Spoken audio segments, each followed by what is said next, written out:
Hello, I am Joel Sharpton, one half of the Articulate Coven, and this is a very special treat for you YouTubers and YouTube fans of ours. I appreciate you watching us, and I hope this isn't the only thing that you're watching. If this is the first time that you found us, cool. We mostly do Anne Rice stuff, although we talk a lot of Stephen King here as well. Check out the other videos. I talk Dark Shadows also. I do some Dark Shadows reactions. All of that and more at articulatecoven.com. This, though, is our coverage of Welcome to Derry. It was a Patreon exclusive. We did episode-by-episode breakdowns of Welcome to Derry Season 1, and we'll cover Chapter 2 in the future. We also, though, talked about the It movies, the new Part 1 and Part 2, and we've now covered the It miniseries from the 90s as well. Patrons have all of that already. They've been enjoying it week by week as we've been covering it and releasing them. However, they also begged us, hey, Welcome to Derry is really popular. I think some new people might find you and join the Coven, and we're all for cool people joining the clubhouse. So since our patrons wanted us to do it, we want to do it for you too. We're dropping these week by week on YouTube. I hope you enjoy them. And if you enjoy them enough, you can go get them early and ad-free and more often. articulatecoven.com/join. And this is the Articulate Coven Afterlife. Yes, it is. Ashley, this Joel. is a spooky-ass TV. This is a scary TV show. It's so scary. This is scarier than the two movies. Oh, it is. Machete, It's so scary. they let him out the box. So this is what happens when you get to play with the essence of what it is, and you're not completely tied to it being a clown the entire time. Yeah. Yeah, it's like it's their version of The Shark Didn't Work, right? Like, okay, first of all, when this show was originally conceived, Skarsgård wasn't even going to be a part of it. Oh, Like, yeah. he was like, I forgot no. about that. Yeah, he wasn't going to be in it. And then I don't know if he read a script or he had a conversation or something, but he was like, I would like to do some of that. So they found some ways to bring more Pennywise in, I think, eventually. But the original conception, I think, was they were basically only we're going to see him maybe from behind or like over the shoulder or whatever. And maybe not use him in season 1 at all. Well, and the thing is, too, is that's how you see him so often in the book. He's like in the background of pictures and things like that. Like he's not necessarily the one doing the thing that's awful, but you'll see him in the background of the pictures and things like that, you know? Well, he is inherently a shapeshifter. He is what's the thing? What's the thing from the crazy lady with the molds books, a boggart, right? In the HP books, it's the boggart is the thing that transfers into your greatest fear, nightmare. Yeah. I mean, that's what it is. That's why his name is It. His name is not Pennywise. No. Pennywise is the clown. Yeah. But literally, he has many names. It's Bob Gray. He has many names. Well, but It, I like It even better than the concept of a Randall Flagg or even maybe of the Crimson King. I think the idea of something, it's sort of like He Who Must Not Be Named, but that's too long, right? But the reason why that is so cool is like you can't even conceive of the malevolence and horribleness that this thing is. Yeah, I can't feeds off your it fear. to you. Yeah, it's like not giving a name to God, right? Like in Judaism, you don't name God. It's why you do Elohim and you do all these things that are like around his actual title and addressable name. Anyway, well, it's almost like also not having the right words to describe something. You can't. I can't even begin to describe what this is. It is just it. Scary as and from go, a kid with a pacifier, a fucking binky right out of the gate, and I'm like, oh, this is gonna be so bad. This is gonna be so bad. Yeah, yeah. This first episode fucking threw me for a loop. 2-3 weeks ago, before the series premiered, even I think I saw a review. And I didn't read the review because I knew I wasn't going to be able to get to watch the show right away. But I just read the headline, and the headline was something like, "Welcome to Derry tortures its child actors worse than the movies did," or something like that. And I'm like, you ain't joking. Okay, this poor little boy. First of all, we don't even get this kid's name to start, right? We get him later in the episode. but he is trying to escape reality. He's trying to escape from his troubles at the movie theater. And I don't know about you, Ashley, but I feel I spent so many Saturdays at the movies doing like a double or triple feature on my own, because it was like, yeah, man, I had like 2 buddies in the whole world, and they weren't available this week because they're playing baseball. Right. All right. I love this kid. Yeah, I love this kid right away. Yeah. This is not a series to escape your troubles with, though. Oh, no. Friends. This is not a feel-good. It's Welcome to Derry, but it's like, Welcome to Derry. This mutant baby was fucking insane, Ashley. Right off the bat, I'm like, oh, we are going to do actual crazy shit in this series. Yeah. This bat boy that, like, comes out of nowhere. And allow me to assure you that the hits just keep coming as we go along. Okay, I'm so excited, honestly. Several episodes in. I think I might be one behind right now. I've got Sundays to catch up on. I haven't watched it as yet. we record. I was going to say I think 4 just came out. Yeah. Okay, we are beginning our official Turtle Watch. I'm gonna have one in every episode as apparently we're gonna. I still don't think they're gonna give me a fucking cosmic turtle. They're gonna give me lots of turtles in Derry though, so I'm okay. Yeah. Bert the turtle is our mascot, and Bert the turtle says "duck and cover" on the fucking sign of the school. I was giggling so hard the other day when you were talking about whether or not you were gonna get your turtles. Oh man. Okay. So we know we've got Stanley's dad here. What's his name? Teddy? Is it Teddy Urine? Teddy Urus? Well, they got Teddy Urine, I think, is written on his thing. I believe his name is Teddy. So we got Stanley's dad, though, and we've got Mike's dad is going to be in this series, we know. Okay, but Ashley, who's that driving the Jeep from Major Hanlon as he makes his way into this series? Major Hanlon's on the back. Who is the dashing young African-American soldier driving the Jeep? I can't wait to meet him. Maybe he's a very important character from another great novel. And also fulfilling the book. This is something straight out of the book. This is fucking book stuff. This is what I want. This is the stuff I wanted. Gimme. Literally, as I'm preparing to come on and record this episode of Articulate Coven with you, I read an article about Mike Flanagan gives update on Dark Tower series. And basically, he didn't give an update. He said, it's going to take a very long time. Yeah. Very happy with the scripts that are coming. Things are rolling along. Steven and I talk often, et cetera, et cetera. But one of the things that he did say is, one of the things that is slowing production somewhat is that they are having to make sure that they retain the rights to certain characters. And I immediately went, there's some characters that aren't just from those Dark Tower novels that you're going to need that are maybe currently optioned by various studios not named Amazon Prime because they have recently had adaptations of their major works done, perhaps. I'm thinking specifically about Father fucking Callahan. Yeah, baby. Yes. Anyway, okay. My point is, I love that apparently Amazon is like, yes, we have all the money on God's green earth, and Mike Flanagan is very good at this thing, and Stephen King is on board, and yes, let's do for the Dark Tower what we've done for Lord of the Rings. And like, love or hate that Rings of Power series, which I still haven't seen season 2. I love season 1. I loved it. But whether you love or hate it, like, that's what you want. You want your works to continue to be the works that you love. You want them to continue to be adapted, and you want major fucking money to be spent on those adaptations. Absolutely. So good. Go get those rights, Mike, and then bring us all the characters. But this is a perfect example, I think. And we don't get much in this episode about him, but I had my eye immediately on, I know who that is. Yeah. Yep. Okay, we get our Chekhov's racist right out of the gate here in episode 1. There's always one in Stephen King work. This motherfucker won't salute. And I was like, I hope you get a bat to the head later. I hope you get a mutant bat baby to the head. Okay.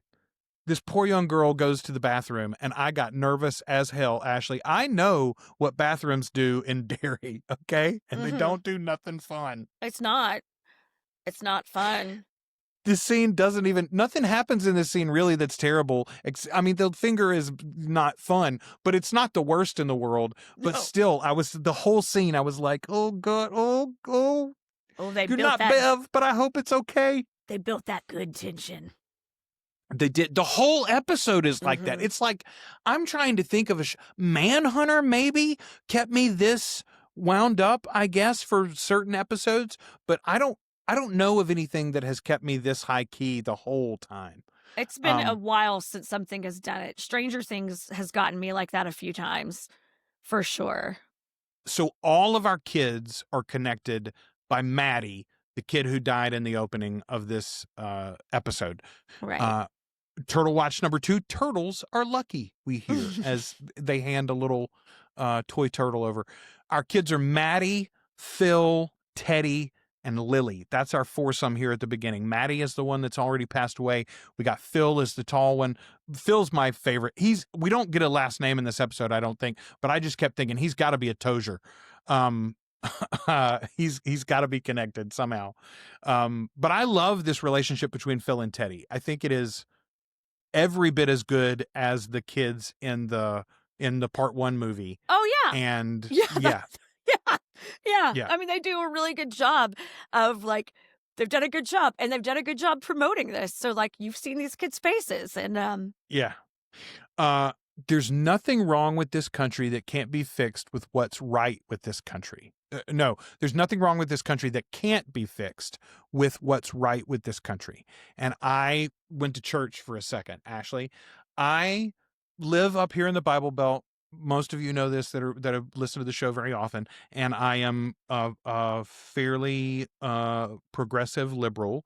And I am constantly confronted with the idea by my neighbors and many of my former friends and some of my family members that I must hate America because of my political beliefs. And it's like, no, I have these political beliefs because I love America so much. It's an experiment, and we're not done yet with it.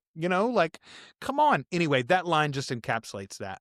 Yes, there's nothing 100%. wrong with this country that can't be fixed with what's right with this country. We have the apparatus, ladies and gentlemen, if we will use it, and if we will stop it from being perverted by money. And there is my political rant for this segment of Afterlife. Salute.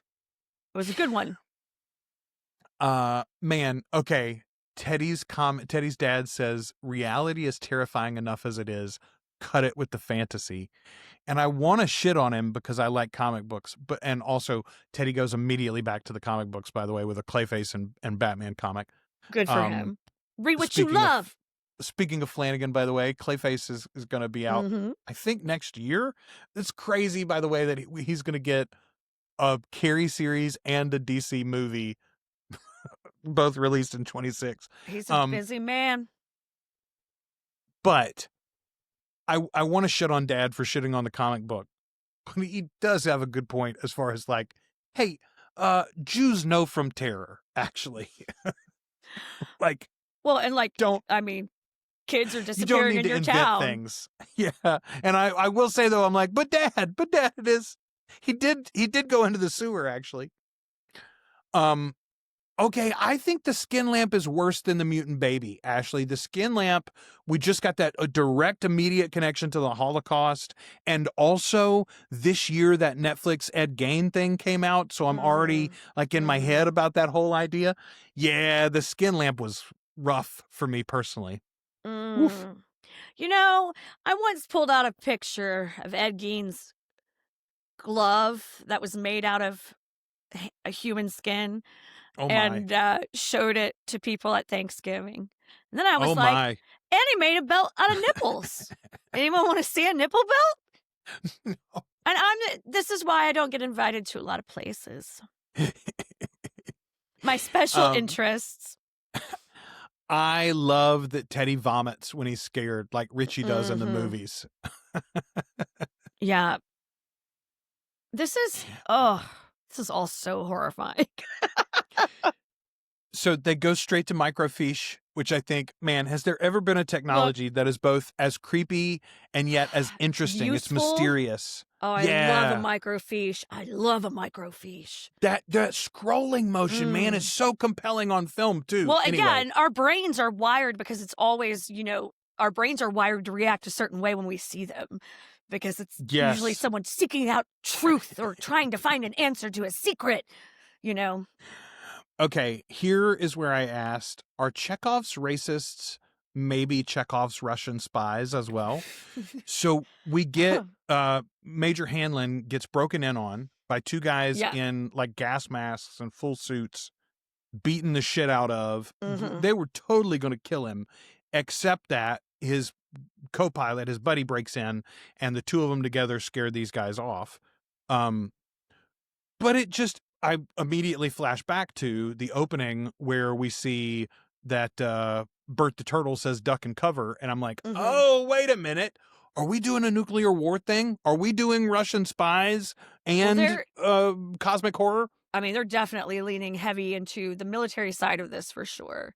But I think it's a little different than that, if that makes sense. Man, I'm trying to be vague. Yeah, I need you to be vague, honestly. It's so fun. Stuart, that was on the episode with us live from New Orleans, messaged me earlier this week and said, hey, we started watching Interview, and it is really amazing. Oh, I'm so glad they like it. And he was talking about how, like, from what he remembers, there's like vast changes, and yet it's like depth of storytelling is really impressive, and he's got so many thoughts.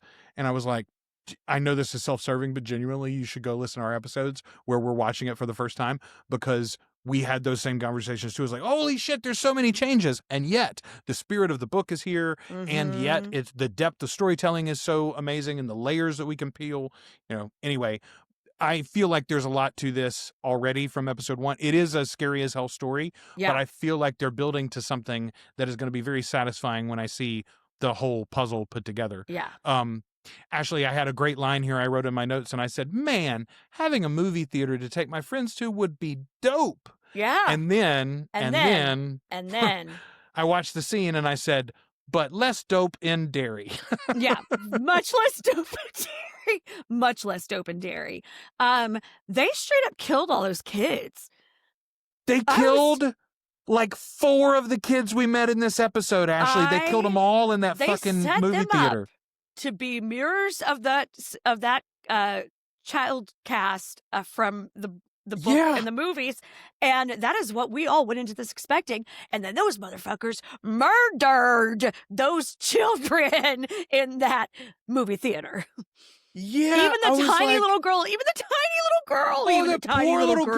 The poor little girl. So like Lily's the only one that makes it out, I think. Yeah, out of that. Yeah. And then the gal that was in the room, the projector booth, projection room.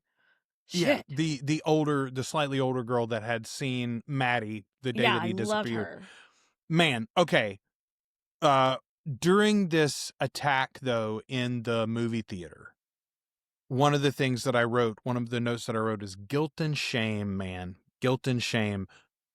I can't remember the specific line that brought me to it. I think it's something about maybe a period or something, but there is so much of its attack on children in the novels, especially. I mean, in the novel especially, but in the movie adaptations and now in this, it's all those things when we're on that puberty borderline and we're moving into adulthood, but not barely, and we don't understand what's even happening to us, and we're so terrified to talk to fucking anybody about it. Ashley, I don't remember how old I was, but I have a vivid memory of talking to one of my best friends and both of us being absolutely certain that the way you got pregnant was to pee into a woman's mouth.